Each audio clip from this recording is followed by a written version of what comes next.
Добро дојдовте во студио.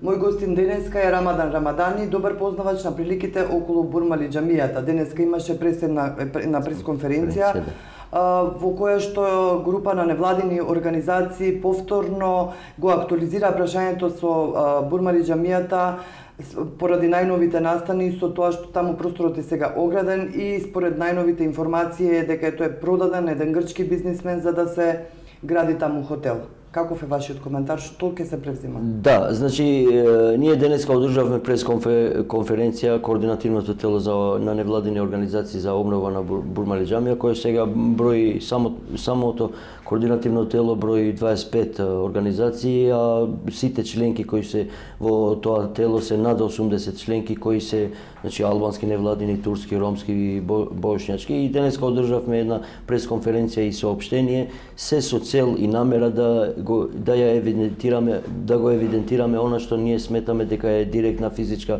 провокација кон местото каде што со векови била Бурмали џамијата, која е дури до светост нишан на многу скопјани и на многу граѓани во Македонија. Значи, ние сега имаме нов момент каде што не дека дали ќе се гради или нема да се гради Бурмали џамијата, туку имаме узурпирање на тоа место каде што се уште се темелите на таа џамија и на тој нишан и убавина на Скопје. Зашто е провокација ова за меѓуетничките односи во Македонија, за културата на граѓаните со исламска вероисповед?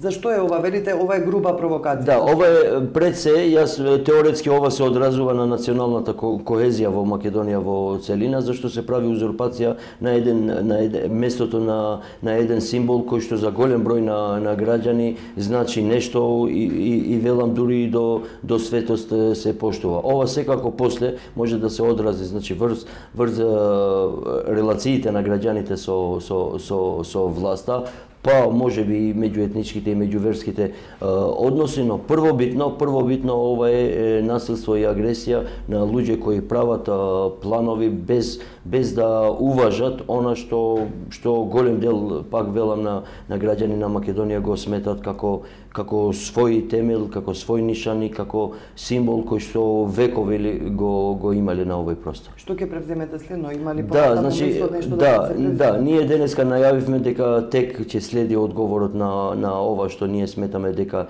е провокација и деновиве координативното тело во координација со сите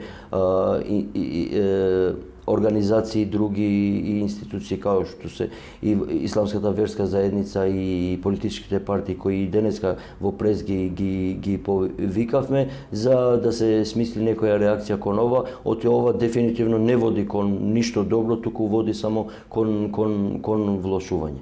Дали неодамнешното прогласување на Харадинеј за почесен граѓанин на Тетово значи и влошување на меѓуетничките односи? Што тоа значи всушност? Па не би знал до крај да објаснам, само многу индикативно беше одговорот на еден граѓанин во Тетово кој буквално и текстуално рече дека како што, значи, им се обраќа на делот на македонските граѓани, вика како што вие го пречекавте Дацич, при тоа се мисли на српскиот премиер, ние го пречекуваме Рамуш Харадинеј. Со ова како да беше некаков одговор кон тоа дека македонците, тоест македонскиот дел на граѓаните во Република Македонија заради некои српски причини го мразат Рамуш Харадинеј и стварно без при тоа нема никаков доказ дека Рамуш Харадинеј со нешто учествувал во војната против Македонија или македонците и така натаму. Мислам дека ова треба да се